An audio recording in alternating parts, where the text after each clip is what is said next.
Welcome to the Children in Scotland podcast.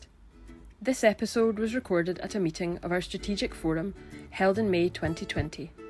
The discussion centred on the ongoing impact of the coronavirus pandemic, but also looked to recovery from the current situation, with discussion focused in particular on family support and how it will need to look different in the long term.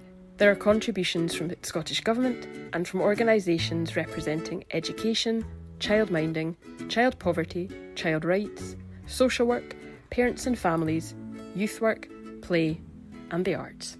Okay, folks. Firstly, thank you very much for joining us this morning.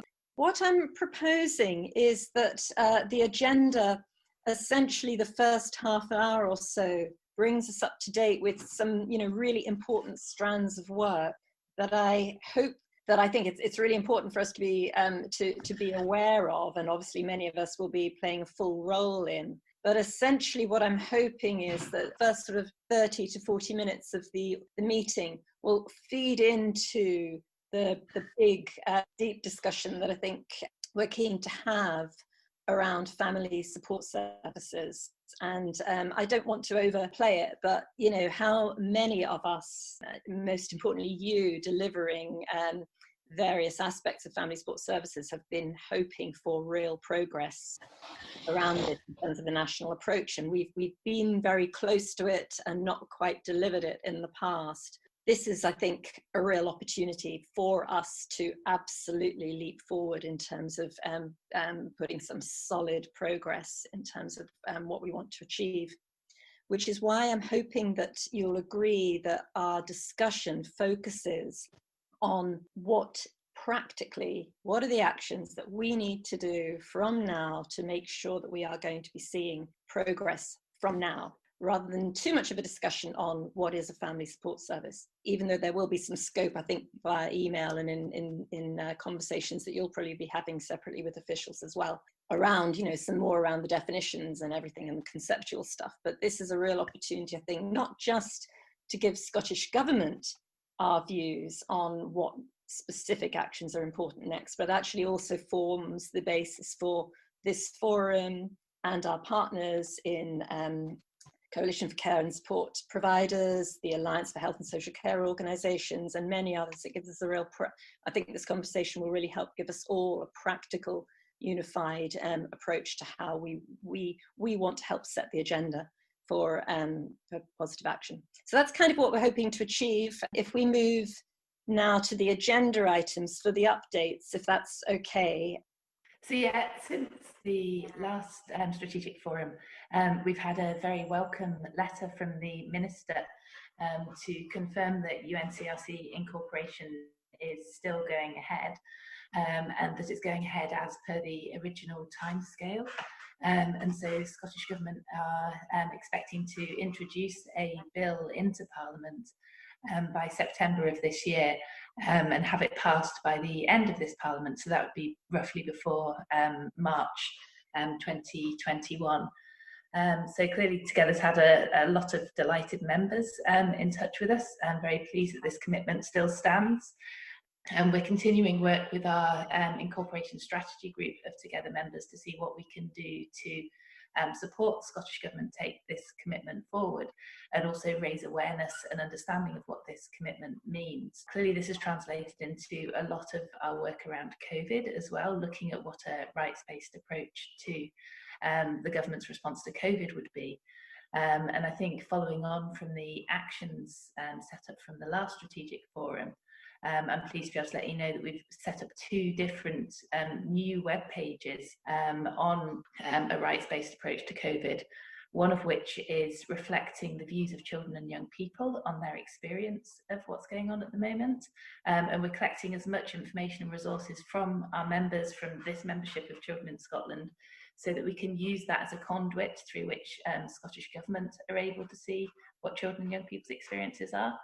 And the second is a page around briefings from our membership on some of the concerns, but also some of the positive bits about the response to COVID, which we've mapped against the 11 committee recommendations from the UN committee. And so again, if you've got anything that you want to send into that, then we're happy to include it. The reason this is so linked into incorporation is obviously if we're able to express how a rights-based approach in responding to COVID produces better outcomes for children and families, improves the well-being of children and their families, it will be easier to then raise awareness and understanding as to why we need the incorporation bill to pass through Parliament with ease before the next Scottish Parliament election. And I would really encourage people to have a look at those pages and do send us more information that they think would be useful for us to include on those pages. Great. Hi everybody, thanks for having me this morning. Normally I'm head of perinatal and early years mental health at Scottish Government. At the moment I'm leading a work stream on children, young people, families and relationships within Mental Health Directorate. So I'll talk a wee bit about what's been going on in Mental Health Directorate over the last sort of 10 weeks and a bit about where we see it going, and I'm happy to take any questions as well. So essentially since the beginning of the kind of COVID lockdown, Mental Health Directorate has been rearranged into 6 work streams. So I'm leading the children and young people, families and relationship one. There's a work stream that's working on the communication. So that's, you might have seen the Clear Your Head adverts and website. So that's being led from one part of the directorate. There's a part that works on restricted patients, a part that works on law, a part that's working with the health service and other services directly around service resilience. And there's also a work stream looking at staff wellbeing in terms of health and social care workforce. So in the last 10 weeks, we've had quite a major reorganisation and a refocusing, and for some people it's kind of business as usual, but for others it has been quite a big change. And I would say the children and young people's part, it's been a bit of both. Some of the stuff we're trying to carry on with, and some of the stuff that we've done over the last kind of 10 weeks is things that we would have done maybe anyway, but some of it is just a bit broader and slightly different.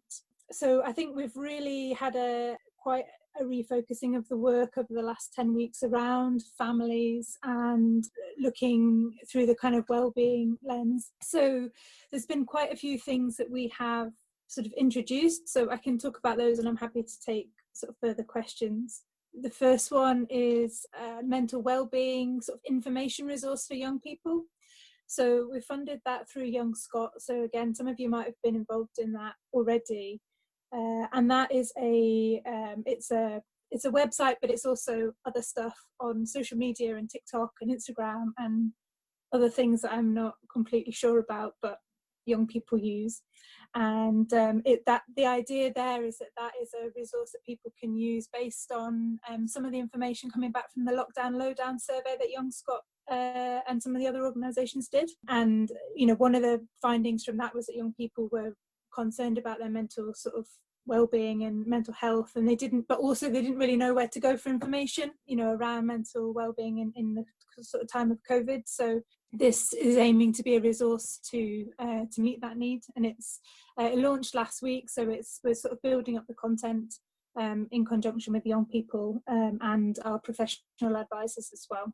So that's one thing. Another thing that we've kind of rolled out over the last few weeks, which is a bit of a departure for us, is a relationship helpline and associated counselling. So this is via an organisation called the Spark, which is based in Glasgow, but it has sort of national coverage. And this is a helpline that anybody can ring. It's not specifically to do with people with families. Anybody can ring it over 16, and counsellors man the helpline, so they'll help people signpost them, help them sort of work out what they're wanting to do, and then if they need it, they can also be referred on for counselling, which is free, which is being funded by the government. So that's quite an interesting development, and we'll see how that goes and what the take-up of that is. But again, that was to respond to the feeling and some of the emerging evidence that being kind of locked down together can put a strain on the best of relationships, and people might need a bit of extra support at this time. The other thing which we're really quite excited about is we've funded the national rollout of the Solihull online parenting modules. So these can be accessed via the Parent Club website, and there's an access code that you can put in, so parents can go on, and there's a whole range of courses they can do from antenatal through to, I think, age of 19. So that's something that, again, it's quite closely connected to some of the work we've been doing with the Perinatal Programme Board. But again, it was felt that parents were coming under a lot of pressure at the moment, and that this is one thing that we could do quite quickly that might, provide a resource for people. But also, we hope something that professionals working with families will be able to use with some of the families that they work with. So a lot of our CAMS colleagues, I think, are going to, we'll use that with families, and the hope is that this will be helpful for other professionals as well. So NHS Education for Scotland are managing the implementation of that. So we've just at the very initial phases of that. It just went live last week. So again, that's something that we'll be trying to work on around the implementation and the take up of that over the next sort of few months. The other stuff that we've been focusing on the perinatal side is getting the Near Me remote consultation system rolled out for perinatal mental health services. It's already being rolled out for antenatal services more generally, so that's in train. And contributing a lot, it's really our professional advisors who've been contributing to the Parent Club website around the advice about mental wellbeing that's on there. So that's a quick overview of what we've, some of the main things we've kind of been asked to do over the last few weeks. It's meant that some of the work has been paused, and I think most of you probably aware that some of the Children and Young People's Programme Board work is paused for the moment, and similarly the Perinatal Programme Board, that's been able to continue a wee bit because the chair had capacity and some of the clinicians have had capacity, but it's not made as much progress as it would have otherwise. And we've also been working really closely with colleagues in our children and families colleagues around just the refocusing of our work more around, I think, the family and that well-being kind of lens rather than maybe more of a sort of mental health service focus. So that's probably a quick overview, but I'm happy to take any question. Thanks very much. I wondered if you'd seen the Play First paper that was sent out by a number of academics about mental health and well-being, emotional well-being for children and young people, and their recommendations, particularly around returning to school. I think that has been circulated within government, but I'd definitely be interested. I would be interested to see it because I think that would be really helpful. Could you, to help our conversation later around family support, are you able to give us a few markers in relation to the potential around the more sort of relationship-based work and the observations that you and the future work programme of your team and the directorate might have in relation to, if you like, looking at the sort of relationships and if I could say more people-based work at schools level, community level, that would be helpful. I think it's fair to say that having a focus on the family and on the kind of parenting side of things in terms of how parental well-being supports children's mental health and how that relationship works. I think we've always had a focus on that through the infant mental health work that we do in the Perinatal Programme Board. But I think this one of the real advantages, I think, of this time and working in this way is just having that slightly wider conceptualization of what that means, and also and how we might deliver services, I guess, going forward that are a bit more focused, coming from that perspective. And I think it's also helped clarify our thinking around, what potentially might be some of the gaps in services, which I think we did already know this, but I think there's probably, that the programme board was already focusing around some of the response to distress, to young people in distress, and I think that's probably a key thing that we will perhaps want to think about further. And I think the relationship element and where we go with that will be really interesting as well, because that could become extremely wide and encompass a whole range of things. But I think that relationship-based model of family support around mental well-being has been quite a helpful way to describe what we're doing, I think, to other people as well, and hopefully it will result in helpful interventions for families as well. I just wanted to say, having read in detail the perinatal infant mental health application form, the detail in that and the support documents are really useful, especially the Robertson Trust research. So I think it's important to put that into the context of discussions later, because I think it's one of the bigger application forms I've seen in this period. When some applications have been 3 questions and 500 words, this one's got a lot of words but a lot of supporting documentation. So I think that has to be built into the family support, because that's family support from the beginning or before the beginning, the 1001 critical days. Yeah, and I think that is a key plank of the work going forward, and I think that's why we were really keen not to try and keep pushing forward with that fund during this time, because we do think it's really important to try and get that support around that initial family well-being and try and help the sector around that. The other bit that I think is interesting that would be good to look at that touches on that is, we know the hidden half from the NCT that 50% of mums don't touch services.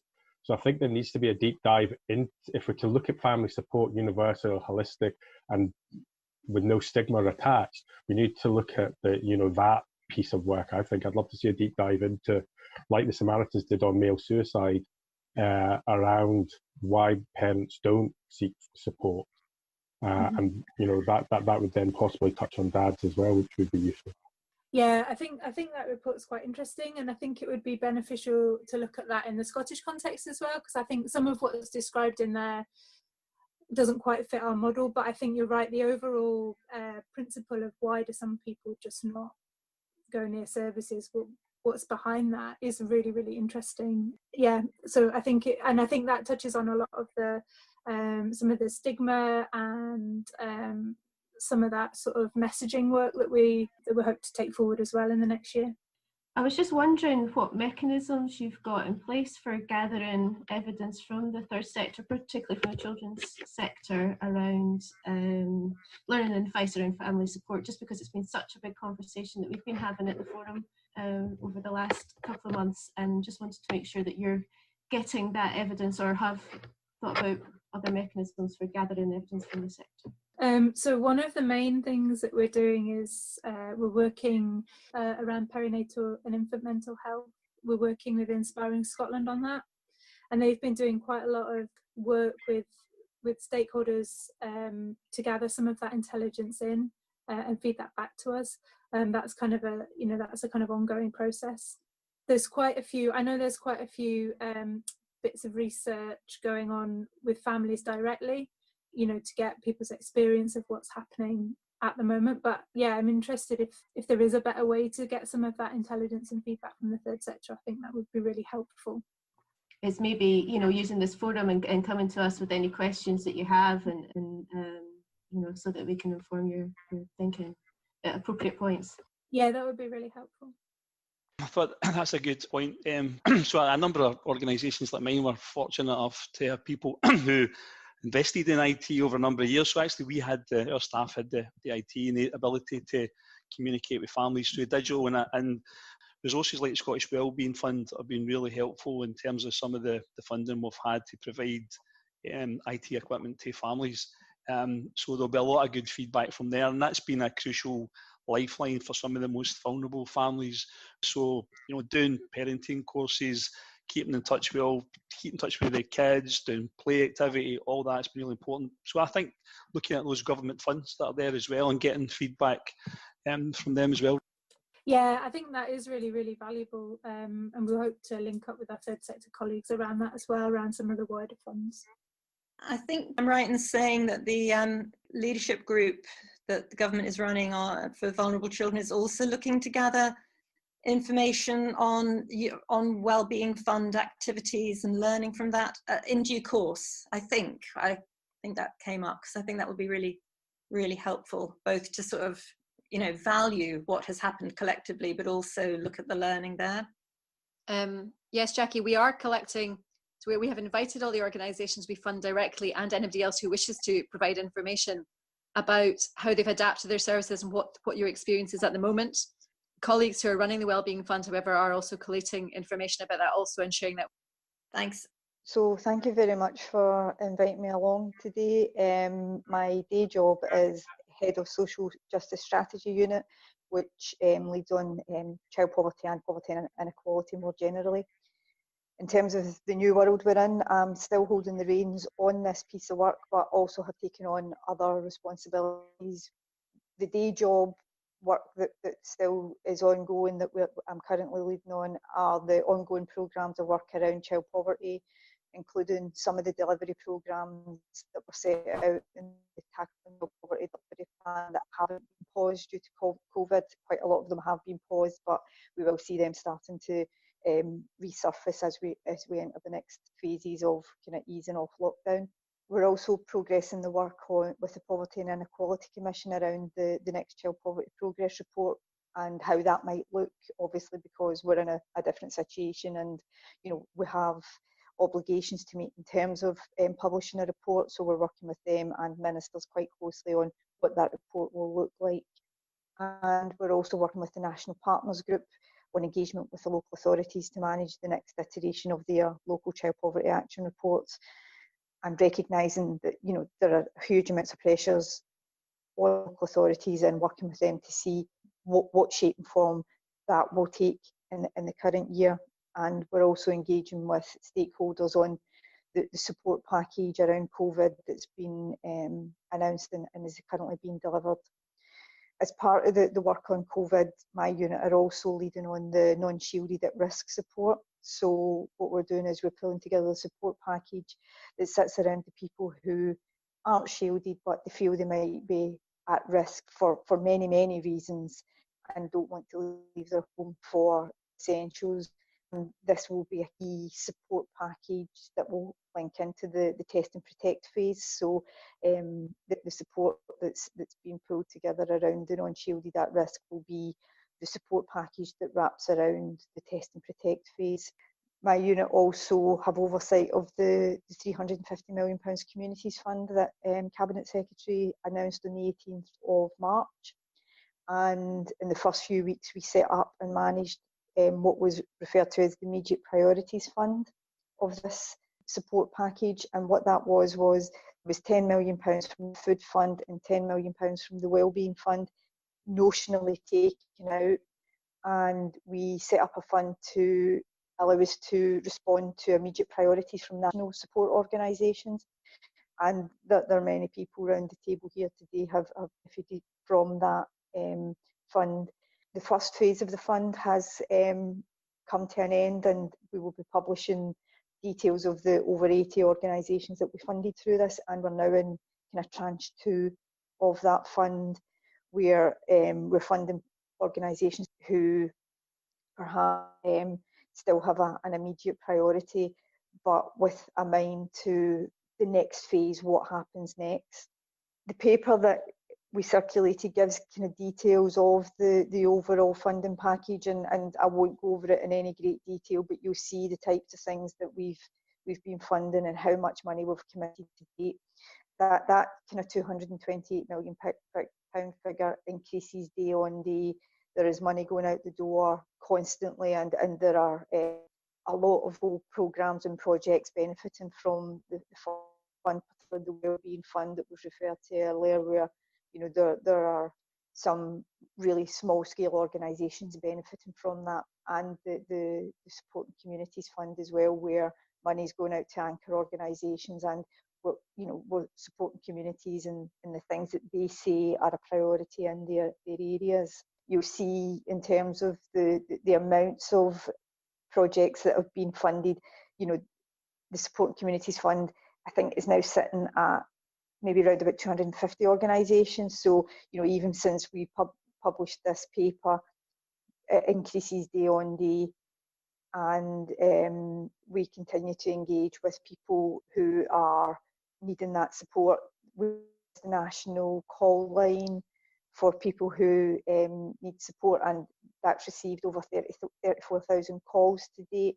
So what we're trying to do is reflect on the support that's out there and actually try and make sure that we're filling the gaps that might be emerging, and we're wanting some feedback on areas that we're not reaching, or you know, it's quite easy sometimes to know the people that you know, but you don't know the people who don't come forward for support. So some mentioned it just in the previous discussion, you know, there are perhaps people who just don't come forward for support. So what we're trying to do is make sure that we're giving ourselves a bit of space to make sure that we can recognise that. And our Cabinet Secretary, Aileen Campbell, has been having discussions with people around the lived experience to try and unpick, actually, are we getting the help to the people who need most? And you know, is the support package doing what it should be doing? Is it helping the people that it should be helping? So that's kind of where we are in terms of the child poverty work and the supporting communities work. They're not kind of split because it's the same families we're helping, and I think that's probably actually been quite good that our unit has been retained to keep the day job going at the same time, where some, you know, some places have been kind of split up because of the pause. We can focus on both, you know, the poverty and inequality side, whilst, you know, making sure that the funding is reaching the priority groups that it should be reaching. So that's kind of where our unit's got to over the past 2 weeks. It feels like it's been a bit of a runaway train at times, but you know, we are still, you know, trying to press ahead on all fronts so that when we come out in the renew side, that we are building on the success of the support package, but also making sure that we're not losing the focus of the people who need the priority help. I think it's fair to say that forum members generally have very much welcomed the additional support that's been provided through the community's fund and the difference that's been able to make to families. Many of us have been involved in discussions with officials and with the Cabinet Secretary around potential for additional direct financial support for low-income families to provide that direct cash support in addition to the support that's already been provided more indirectly. And in terms of since we last met, forum members were part of a call on the First Minister to the Scottish Government to use the powers and the delivery mechanisms it has to provide direct financial payments to families in the face of coronavirus. So the other bit of work since we last met, I think, is following meetings with officials and with the Cabinet Secretary, looking at, we've now drafted a paper on priorities for tackling child poverty as lockdown is lifted. So again, it's really welcome hearing what Anne's saying and knowing that there's been that continued focus on child poverty in that unit, and the officials within it have been able to keep an eye on the day job as well as all the additional demands that have been put upon it. I think we're very keen, I suppose, just to build on that and to make the point that the policy development, the analysis, the cross-government working that has developed around tackling child poverty is an extraordinary asset that now needs to be used to maximum effect to inform the decision making that's happening across government as lockdowns lifted and as social economic recovery and renewal decisions are made. And so we've drafted a paper that sets out priority areas where we think that child poverty lens needs to be applied. And I think our hope is that if we can get that paper commented on and added to by the child poverty subgroup of the forum and agreed that that could be a paper that we then share with Scottish Government to help inform and build on that the good work that has gone around child poverty pre-COVID, and ensure that helps to inform the decisions that are made as we emerge from the current crisis. I was just going to say that I think what's really important is almost pause and reflect, because we've all been working at breakneck speed on sort of crisis and emergency responses. But this is looking to see what we need to be doing as we move through the other phases to support families who are on low incomes or in poverty. Those who are now finding themselves in that situation, or maybe haven't found themselves in that situation before. So there's a bit of a shock of the new, and how to seek support, etc., that we need to be looking at there. But also there's a lot of recovery planning going on across government and with stakeholders. And what we want to ensure within that is that we've got, my favourite buzzword, the coherence that we need, so that as we're looking at things beginning to reopen and the phased approach to that, we're keeping central to that the need to support those on low incomes and the need to tackle child poverty and recognise the targets, the very challenging targets that we have as a nation that we all need to support with. So, for example, I know there are groups looking at ELC and childcare. I'm not sure how they are going to be looking at some of the poverty aspects and looking at how they prioritise who gets support when settings begin to reopen, recognising that capacity and availability is probably going to be reduced. So how do we always factor in the needs of the families that are most at risk of poverty or living in poverty into the planning for how we move out of this phase and start to rebuild? I mean, many of the families we work with, we've seen the impact of the past 10 weeks on them is something that the shocks are going to take a long time to recover from. So what was already an uneven playing field is going to be even less equal now. We need to look to see how we can prioritise what we reinvest across government to be able to support these families. Thanks very much. I think as I was hoping, in terms of feeding into critical themes for our family support, that's what you coherency and planning for recovery, and not forgetting those families that are most already at risk and are going to be increasingly at risk, let alone the emerging needs of the new, is critical. Just to offer some praise for the Wellbeing Fund, how it's been operated. I can't underestimate how the impact it's had in some of the most vulnerable communities and young people. So where we want some more predictable funding, that has been crucial. And I had a Skype call with 20 of our kind of frontline youth justice workers on Friday from across Scotland, and basically getting an understanding of the impact around youth justice. And you're seeing a lot of kids who would never get drawn into organised crime networks suddenly dealing Class A drugs, and they're in, and that's because, and a lot of the kids who might have got involved in that didn't, because they get supported through the Wellbeing Fund, where you've got family support workers out there alongside them. And you're also seeing a lot of children and young people and families getting TIC, as they call it, so they're getting credit who would never have got it before through drug dealers and others, because they need to keep their business model, they need to keep that profitable. So we're storing up a whole range of issues and problems here. When we come out of the pandemic, we're going to see a whole range of challenges, and I think we need to be ready for that. And we've been ready. We know the youth unemployment figures will be going up. That's a massive problem. Youth crime will go up. But kids, families, people being drawn into those networks isn't helpful. But just to say that fund has been crucial in terms of ensuring that lots of children, young people who might have get drawn into that haven't been. So I think the government have to take credit for that as well. We had practitioners from Highlands, Dundee, Edinburgh, Glasgow, Paisley, Greenock.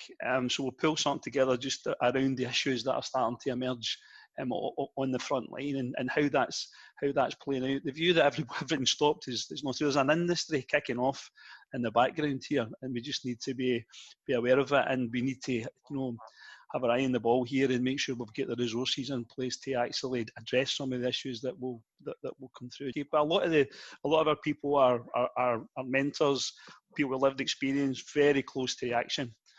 Have a really kind of strong understanding of what's going on. But we will come up with something, and I'll get that to you. Well, so there's quite a few strands there, I think, that need to feed into next steps planning for Scottish Government to advise us how we can support that next steps planning. I'm just really grateful for the offer of, you know, the support, and obviously the positive feedback is always very good to hear, because sometimes you sit in your bubble and you just, you know, it's heads down to do things, and it's quite nice to hear that actually the support that's going out is helping people on the ground. So thanks very much for that. And as I said, if there's anything in terms of feedback, we're trying to do some analysis on the funds and, you know, how effective they've been. But if there's any even anecdotal feedback that people have, even if you want to just drop me an email on it, that would be really, really helpful. So just before we talk about family support, your thoughts on how we can make sure that this work and the forum can have an input into economic recovery? Absolutely. So I think at the time that we conceived of this work, we were assuming that we would be able to affect budgets maybe next year or the year after post the election.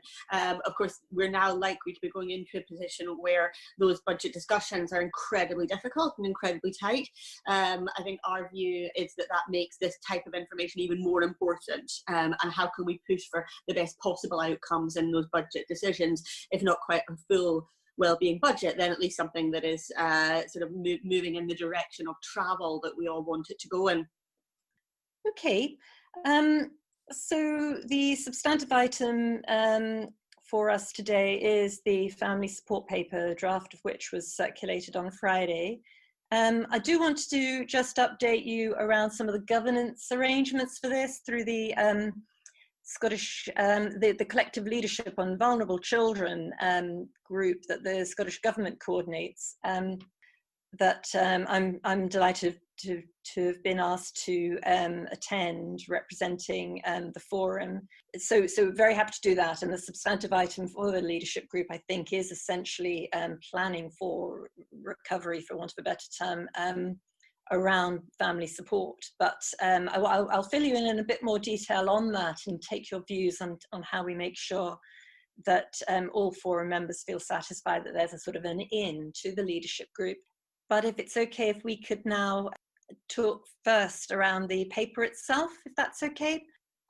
I just want to perhaps pick up on the comments you made about the way forward. I think that it's been a really helpful discussion already.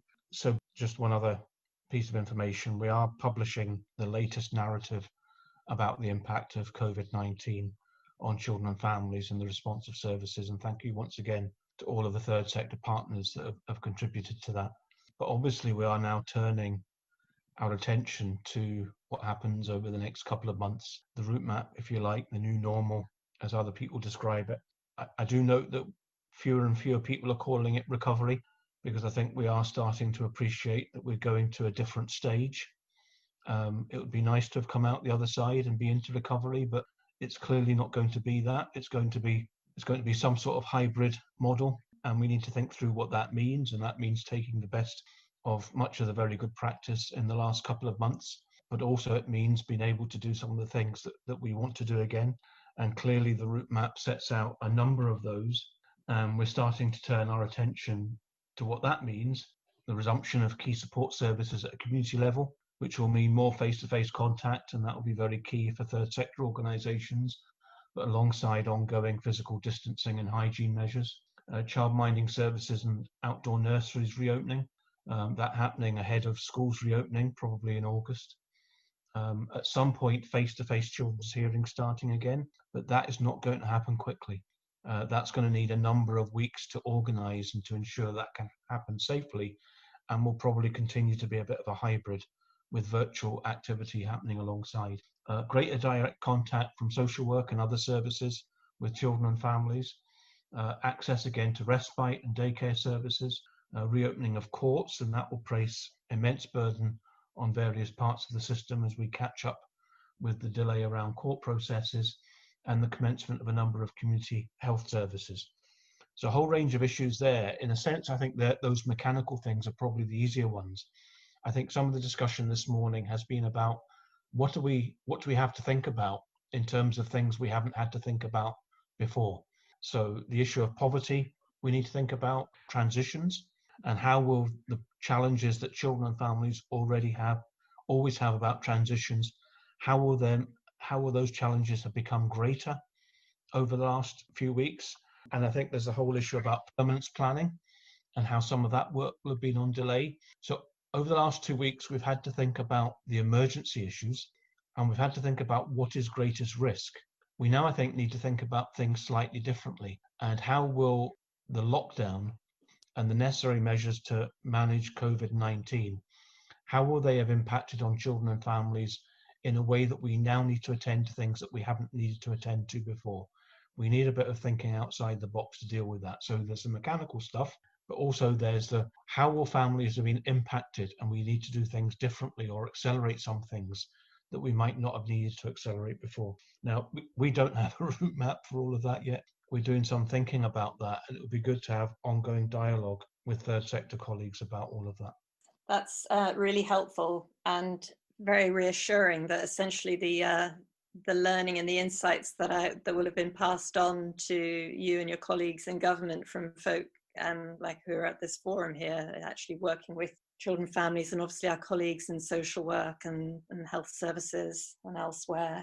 I think helping us think about the real impact on children and not seeing, as an either or, post-COVID and pre-COVID is just really helpful, and starting from where families are and what many of them have been through. Some positives, but obviously, pretty much overall significant impacts that we need to attend to. And obviously forum members are already very actively involved in planning, in thinking that through. But I think knowing that we can do that collectively is really critical, and another hopefully important lesson that we can retain and sustain over the next years to come. Some months ago, our Director for Children and Families asked us to start thinking about family support. So the context of thinking about holistic family support is not new. We were also awaiting the publication of the ICR, which obviously came out in February, the Independent Care Review, because there was a very strong sense that we knew that family support was going to be picked up as a key recommendation. And I think that was something that, again, was reflected back through the forum earlier. The particular context of the work that we're doing in the paper we've circulated is that the Deputy First Minister has asked the leadership group to think about advice on holistic family support with sort of two lenses. One of these is the immediate discussion we've just been happening about what happens as lockdown lifts and what families need now and in the short term. But with this being cited against the broader context of the longer term and what it is we want to achieve for families in Scotland, much of which is rooted and embedded in GIRFEC and the work that many of your organisations have been involved in for years about trying to ensure that we are really serious about early intervention and prevention, right along the continuum of families first needing some support early on from the stage of pregnancy or very early days, right through to the really tough end of intensive support that can still be needed by children who are in care or in the youth justice system. What we've heard consistently is that although we know that many people are doing what they can, and indeed in our discussions I have met nobody who is not absolutely committed to better outcomes for children from all services, all types of services, we know that there is a gap and that it's not being met as needed at the moment. And so the question is, what needs to happen to move us forward? The paper that's going to the leadership group is an attempt to bring together the collective thinking we're getting from everybody we've been talking to from a range of sectors about what is it that needs to look different, what can we collectively be doing, and what do we prioritise. It feels like there's still some way to go. There is a redraft of this paper that will go to the leadership group, but what we will be doing is bringing your comments and others that we received this week into an additional paper to go to the leadership group alongside so that they can take account of other emerging reflections. So that's a quick canter through where we're at. I'm happy to take further questions if helpful, but really what we would like to do is use this time to hear your views around family support in general and indeed the paper. Thank you very much.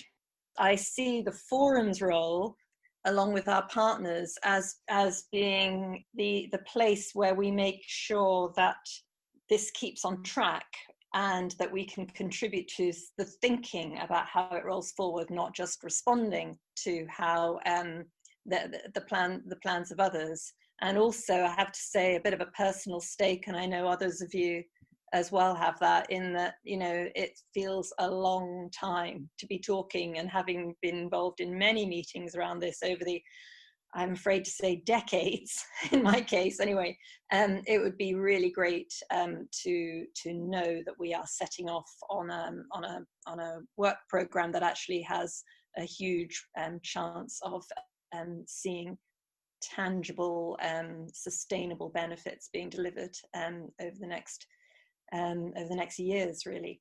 So I think if that's all right, I think firstly, if we give you a very brief opportunity, maybe no more than 5 minutes or so, just to, if there's any concerns or gaps that you're spotting in relation to the paper around defining what family support services are. And then if we just make sure we get that off your chest, if there are some concerns that you have. And then what we can also do is make sure that we collate the comments on those, on definitions and the more conceptual points, and we can send them into Scottish Government. And then we can speak a bit more about, well, what do we want to see in terms of how this rolls forward? One thing I think as an ingredient of any success has to be how the work from the various groups that are all around families and support, and how is it all coming together? That's been a key contribution we've already made in the forum around child poverty, so we need to see that continue. Any information, factual points around the definition of family supports that mentioned in the paper, or the more conceptual points before we get onto Annex A that you want to register here? Overall, I've read the paper quite quickly, but I was really impressed with it. I'll say what I think everyone will expect me to say, that I think it could do with a bit more articulation around children and families' rights, because the UNCRC is very clear that families have the right to support. And I think some of the issues that are raised around kind of reducing stigma and encouraging families to ask for support are around reframing it as something that is the right of every family, the right of every parent. And it made me think of the discussions around social security and the Social Security Act. And in the Charter for Social Security, it's very clear that social security is a human right. And the reason they did that was to make sure that it addresses some of the stigma of getting what is otherwise articulated as a benefit. So there was just a kind of few changes in tone that I thought, where instead of talking about addressing the needs, it's about upholding the rights of families and parents. I just wondered if in terms of the definition, we need to be clearer when we're talking about holistic family support. Because I see support for families as including the work around financial inclusion and financial well-being, and also if you're looking at employability and employability support for families. And I think that needs to be pulled out and drawn out in the paper a bit more, because what we're seeing is that the approaches that work best on all those things around financial well-being and around employment and employability support are those which are seen as an integrated package of support for the family. So start to look to see how we bring the various strands of work together from the family's perspective. I mean, I think it was last week or the week before, there was an announcement of additional money for, I think it was Fair Start Scotland, to do work with certain groups, including lone parents. Well, some of the most effective employability programs for lone parents have been those that have been embedded within a family support approach, as opposed to a mainstream sort of employability approach. So it's about trying to bring it all together. And it's not just about doing what we're doing and trying to bolt things onto that, but if we're wanting to make the support for families central to everything we're doing across government, that we need to be making explicit in there all the various other bits of government out with children's services who would have a role to play. Throughout the lockdown, family support's been critical in reducing the temperature in some of those areas, some of the areas that we work in. And having, worked for the Scottish Government around the Breaking the Cycle pilot back in the day, and also chaired the family support work stream in the early years task force, it's clear that this holistic approach is needed. There is a spectrum of need here. It's not just one size fits all or one approach. We need to recognise that. So, we're seeing, so there's some of the work that we're doing in Glasgow with young people involved in organised crime and family support in their houses, to the other side where they're stopping kids getting taken into care. There is a spectrum, and we need to understand that, and the strategy has to reflect that. So I think it's a platform for going forward.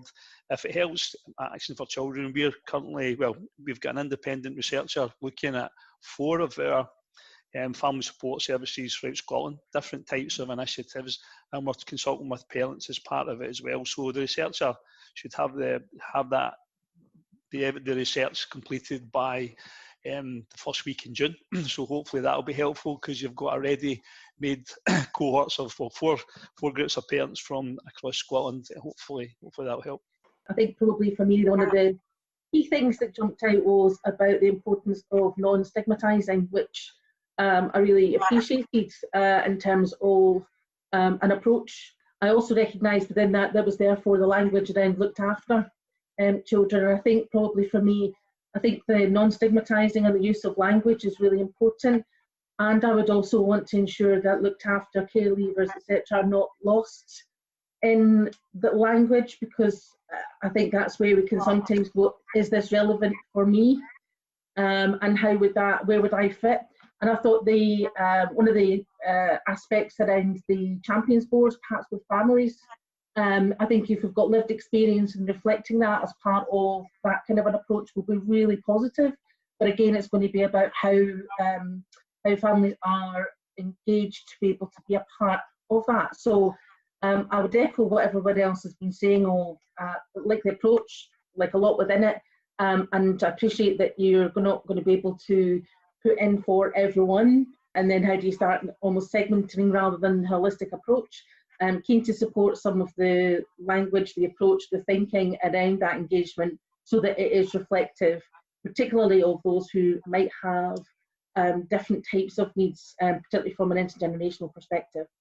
I feel there does need to be a much more rights-based approach to this, and I think one of the lessons that we really hope has been learned during this terrible time is that children have a right to use the environment. They've got a right to be in a family situation. They've got the right to be out to play and be in positive relationships and things like that. And that the critical role the family has to play in that. And I think it'd be really nice I know it's a very high level paper, but to acknowledge that link between play and mental health, that playful mindset, is so important to underpin really positive family relationships. And I think particularly for us, it's been this, we would consider the overlooking of children's right to be in the environment in the public realm at the moment.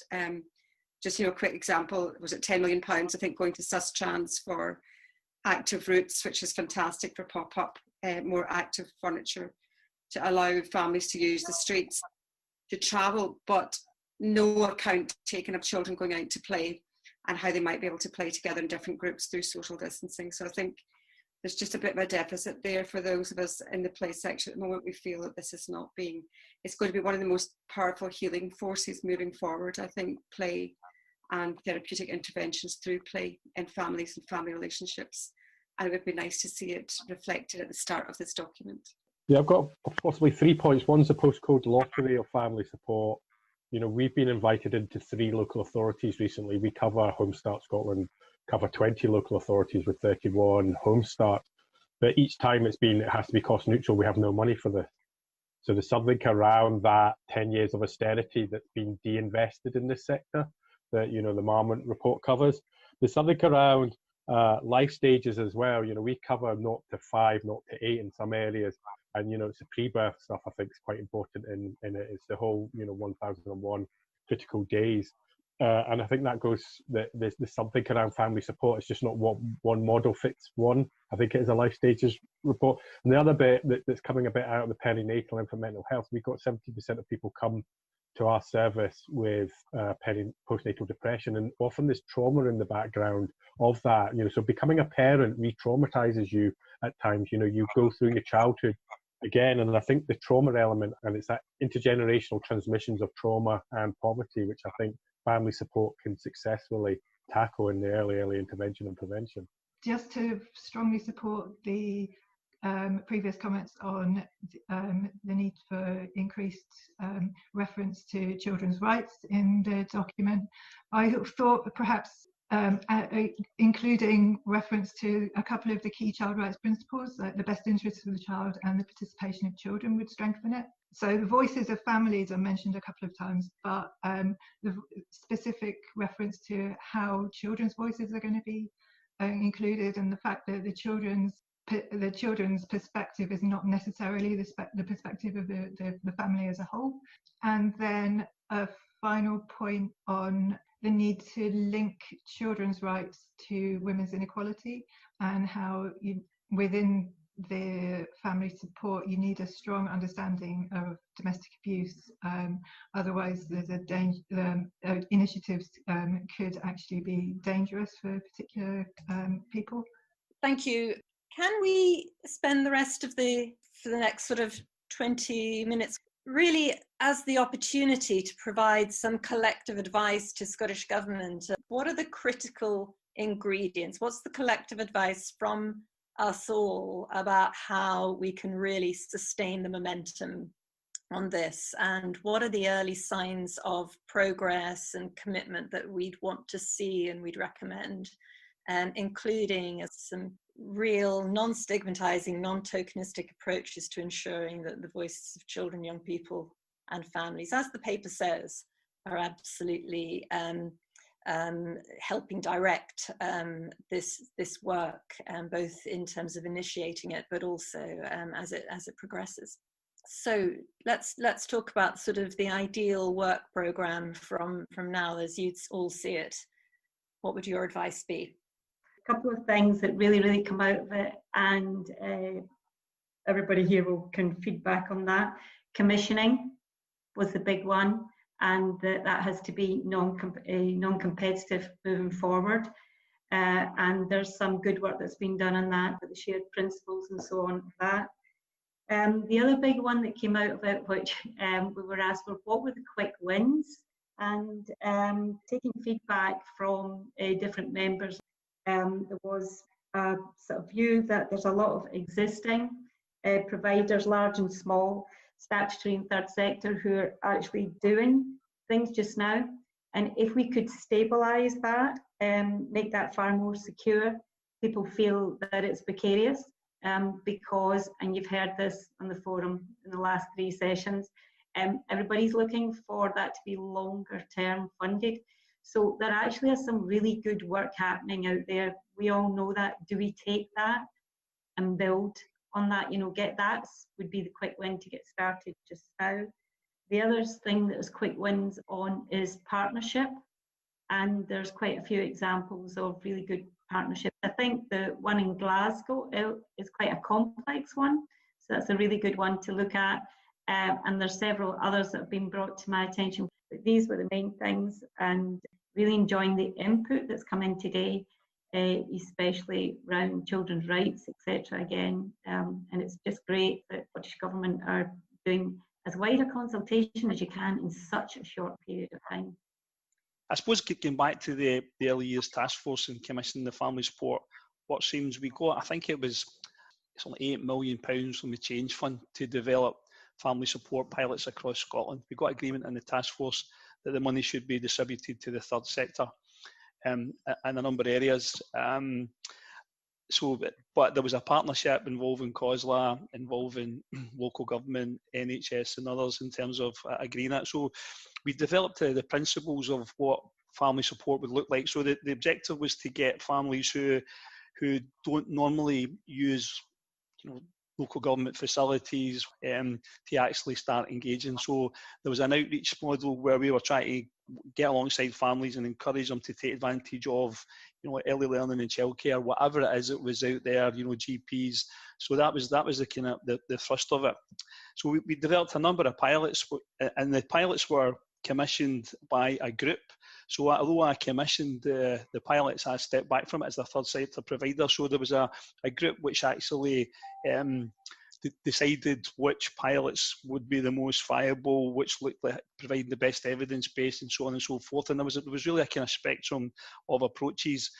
By and large, those pilots all worked well. Most of them delivered really good outcomes, but one of the challenges at that time was, although we'd agreed with COSLA and local government pilots, partners around sustainability, when it came to funding these pilots after the Scottish Government money had dried up, nobody was prepared to put their hands in their pockets, and that was a wasted opportunity. Some of those pilots continue today, but that should have been a platform to actually develop family support services across Scotland for at that time we termed families who were just coping, who weren't taking advantage of all the services that were out there to enable them to do that. So, I mean, I would have put more money into it. I would have been clear that the third sector should be providing those types of services, because they are seen as, third sector are seen as providing services which are non-stigmatising, non-threatening to a lot of parents. I would have put a lot more funding into it, but the issue then is about sustainability, and local authorities and COSLA and others signing up to it. So I don't want to be critical of local government or COSLA, but that was a missed opportunity at the time where we could really have developed a platform for family support to be distributed across Scotland. That's a kind of summary. Hope that helps. As a key starter and recommendation for the forum, whether or not I suppose the government and COSLA follow through, I think a combination of comments are that we're saying no pilots. We know what works. We have a rich evidence base. We have some sustainable models to learn from in relation to some of the examples that Paul gave us and others. And that commissioning is not the route for making sure that families get the support they need when they want it. So I think that's a really helpful evidence base for why we're arguing for commissioning. This isn't about pleading special interest. This is about making sure we choose the most effective routes for getting families the support they need, given the track record we've got here in Scotland. I think a useful area of work for the forum with our partners is to look therefore at what the next steps are. And we as a forum would probably want to essentially make sure we're learning from the CCPS work, and probably once we've considered it, I'm sure we'd be very open to adopting what their approach is and their recommendations around that. So anyway, big cluster of issues around commissioning and not piloting. What do we think about the ways in which we can meaningfully involve children, young people and families at a local level and maybe national as well?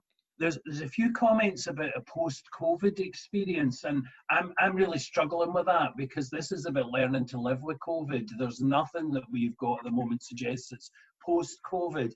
And I'm really worried actually that unless we are absolutely explicit about the role of the voluntary sector, any of the actual gains and the flexibility built into transforming organisations at the moment will be lost, because money will be pulled back into the centre. So there is something critical about learning from past experience and making sure some of these assurances are built in for the very, very start, because organisations are completely, well, the ones that I'm working with on a daily basis, completely different in terms of response, in terms of what they're doing to ensure that people who are experiencing COVID and the pandemic in very different ways, again, an earlier part of the theme in this discussion was that this is not a one-size-fits-all or the great leveler.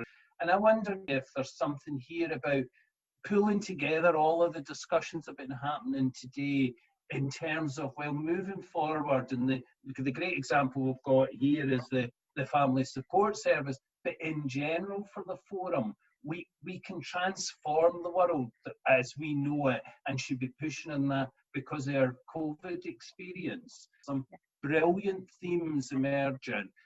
Equality and human rights absolutely need to be at the heart of any family support service. Different experience, the inequalities that people live with have only been expanded by the experience of the pandemic. Unless we deal with all of these issues, the family support service is not going to work. There is so much happening and we mustn't lose sight of this. So thank you. We'll definitely consider that and work with you all on how we can do that meaningfully. I just wanted to pick up on that about how we involve children and young people in this kind of new purposeful way forward with families. And there are quite a lot of really good tools. I mean, I'm such a believer in not reinventing the wheel. I mean, there's really excellent stuff out there, not necessarily developed in the last few years either. I think it's worth going back, and it's refreshing to hear about the early years framework, which I always thought was such a fantastic document with brilliant aspirations. So I think it's really worth going back to see what we've got. And sometimes things move on and something, people do new things, but sometimes it's worth going back to see what was actually there before. And I know we've just developed new tools in terms of the place standard for engaging with children and young people. And it's not released yet. And I don't know when it'll get released now, but that's not to say that maybe it couldn't be fed into some of these new initiatives going forward. So I think collectively, there's a great collective wisdom here in the forum and great collective memory, which I think is really important as well. So I think if we go back and reflect on what already exists and how it could be used, maybe it didn't work in a particular context that could work actually much better now. The child poverty examples, I think, has been a really helpful one. And for next steps around family support, what would your observations and advice be? Would you just to kick off the discussion from your perspective on that? I think it goes back to some of what I was saying earlier. It is really very much about seeing family support or support for families as something that goes beyond the responsibility of children's services, and beginning to see how we can make sure that, and I don't know, this may already have been done, and apologies if it has, that this is a strategy or a paper or a position that is adopted across government in terms of proofing what they're doing from the perspective of how it's going to land with families, and from our perspective, particularly with families on the lowest incomes or at the greatest risk of poverty. And I'm sure this comes as no surprise to anybody sitting in this forum meeting.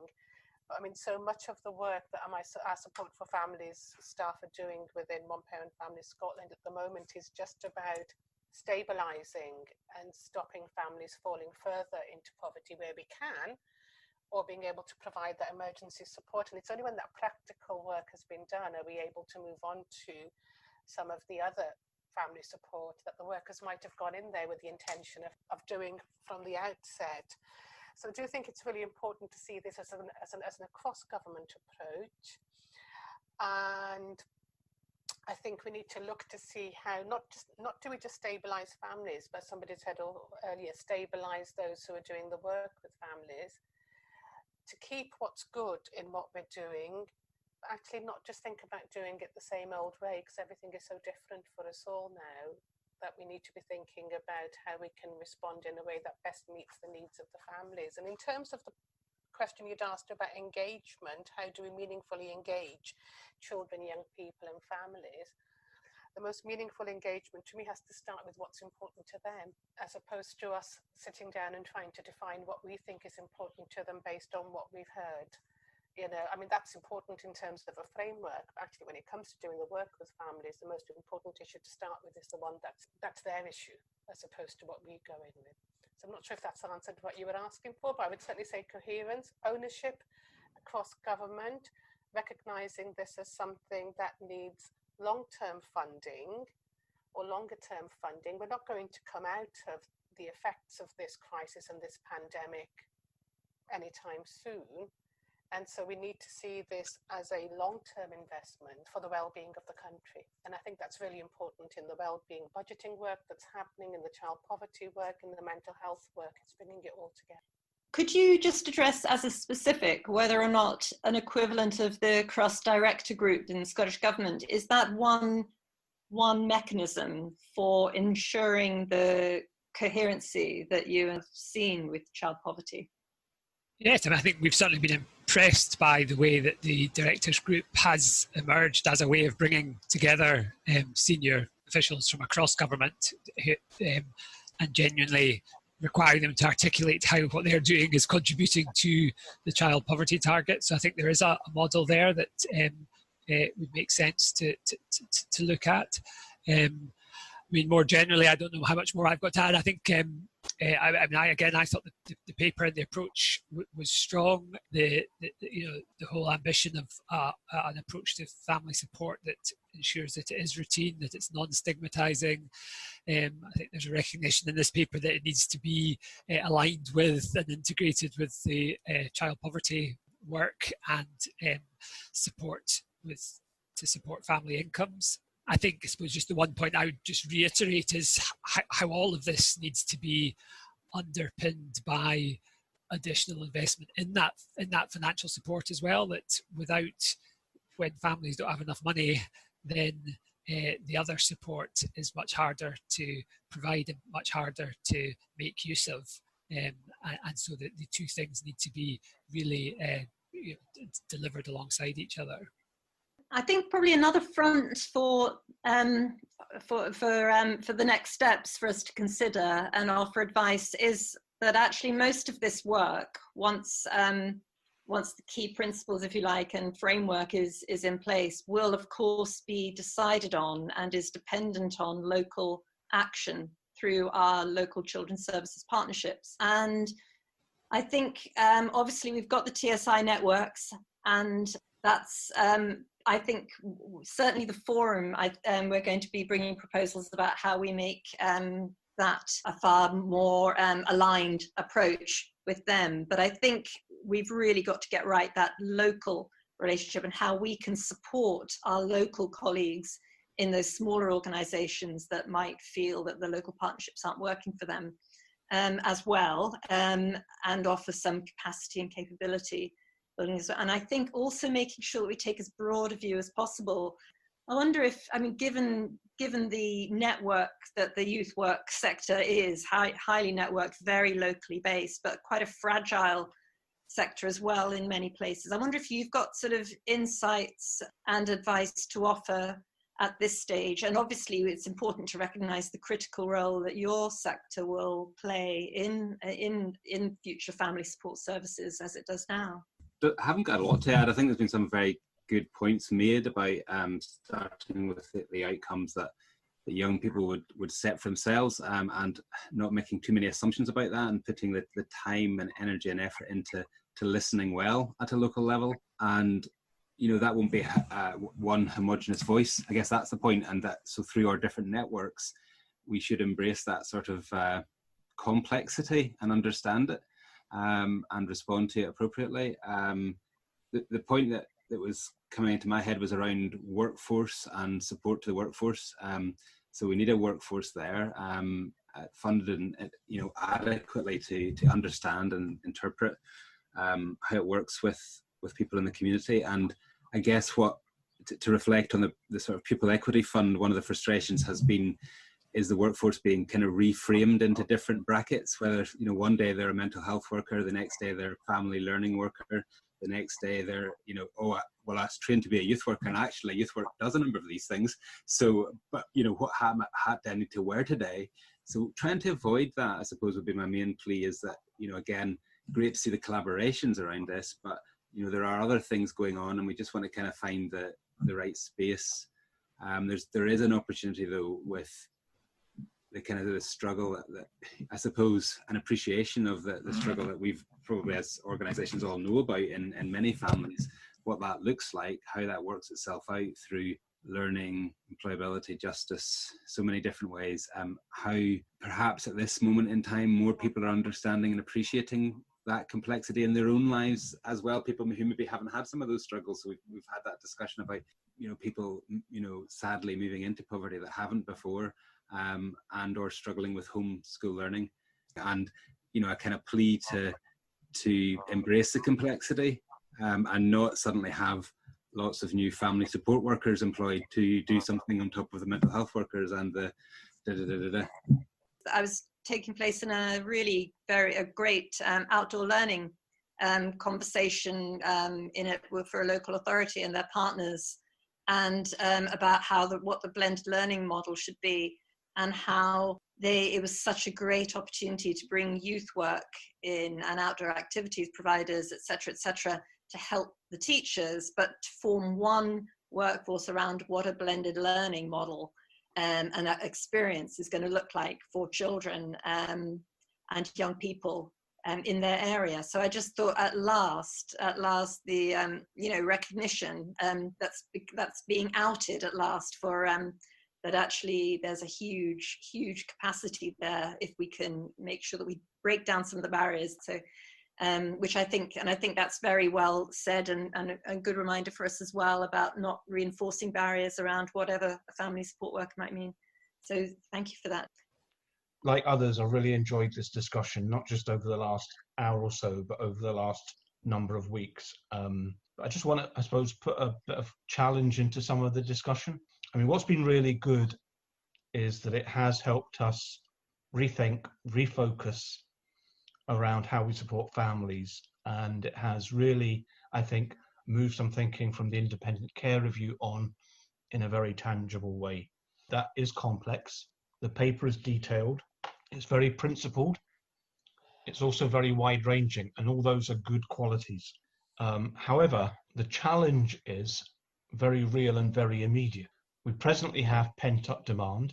That pent-up demand is going to start to be released fairly soon as the lockdown is released, and it's going to impact in ways that we are only beginning to understand. And the very real worry is that that pent-up demand will lead us to put in place many of the old solutions, because that's currently all that we've got. We've got the old tool bag, we haven't yet got the new tool bag.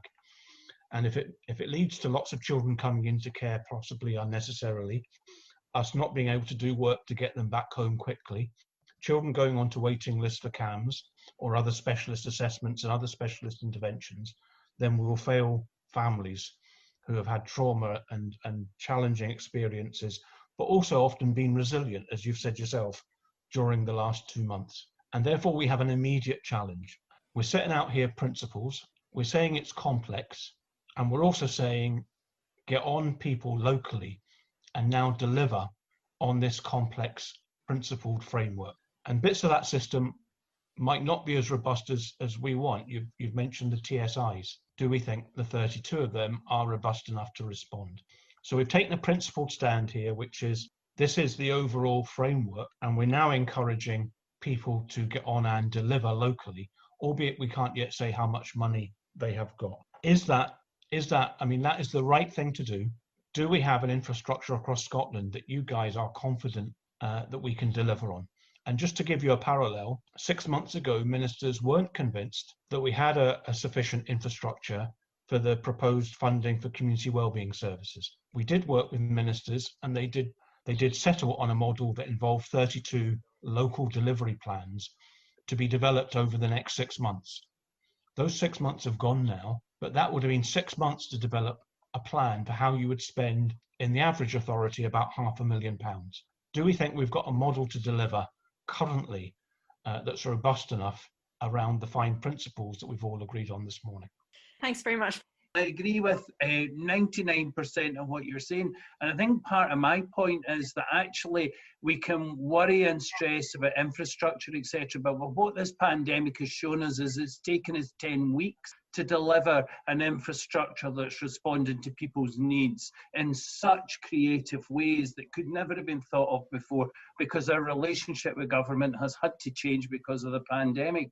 There is something in here that we could crystallise in terms of our thinking about actually how we might take forward these 5 principles in such a more meaningful way than sitting for months developing infrastructures, etc. So I think there's something central in that point that you're making, and something from our 10-week experience here that we could maximise.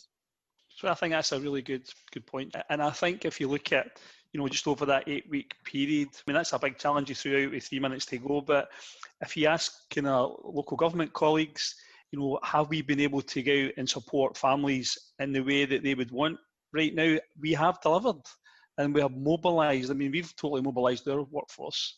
They're all there, and I think it's about getting a view from local government now as well in terms of how well that has worked, because I think the infrastructure is there. I think we need to build on it, and we need to use this as a platform in terms of going forward. I think that's really helpful, and I think being mindful. I really like that reminder about the reality, the 10 weeks, and it would be interesting, isn't it? What would the signs of trust be in the system, while also delivering quality and probably a better voice for families? Would be some specifics. Just very quickly on that point, I totally agree with what you've said about trust. One of the things that's been most interesting for us and for many of the third sector in this the past 10 weeks was how quickly funders moved to unrestricted funding.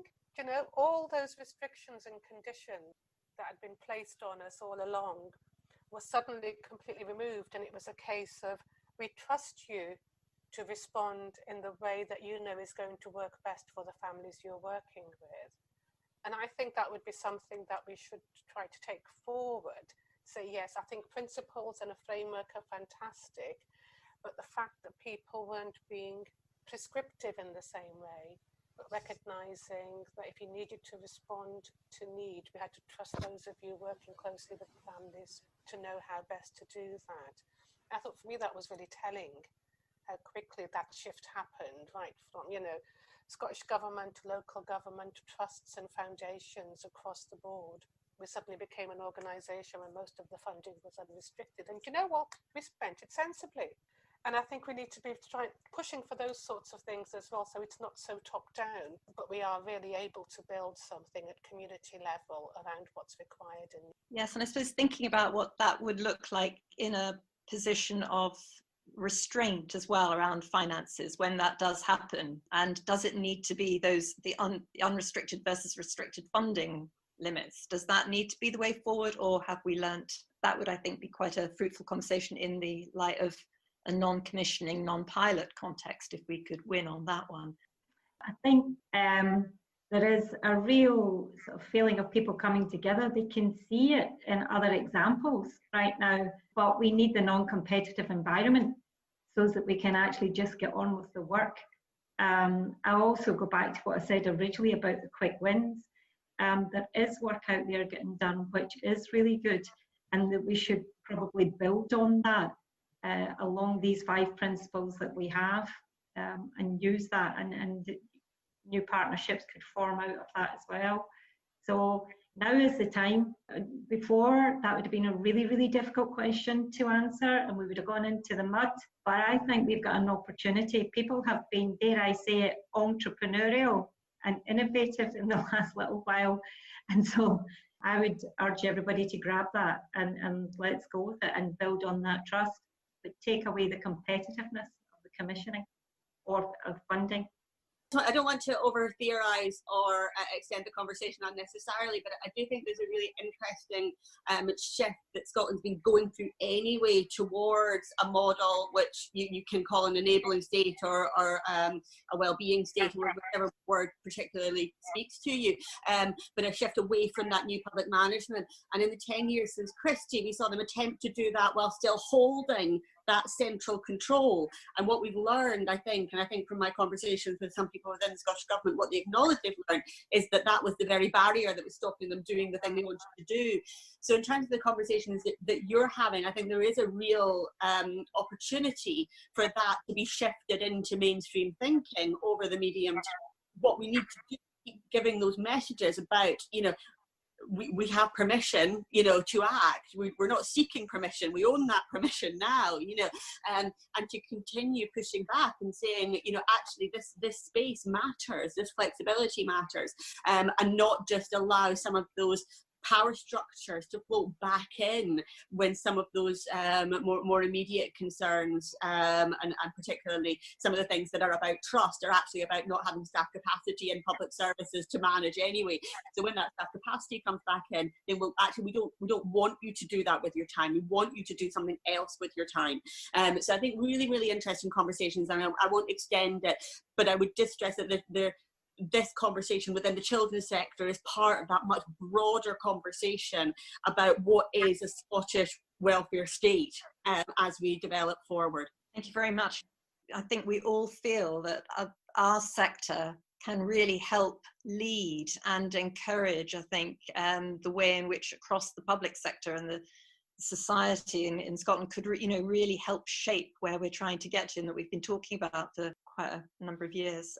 I think that the word that you used, the trust word, is absolutely critical. That trust was sort of granted us, wasn't it, in the first 6 weeks of the pandemic and the lockdown, when people just got on with it. But I do recall on the forum 2 weeks ago, some of the colleagues were saying that they were starting to see the gates shutting again, and the trust wasn't quite there as much. So we are going to have to open up those gates again.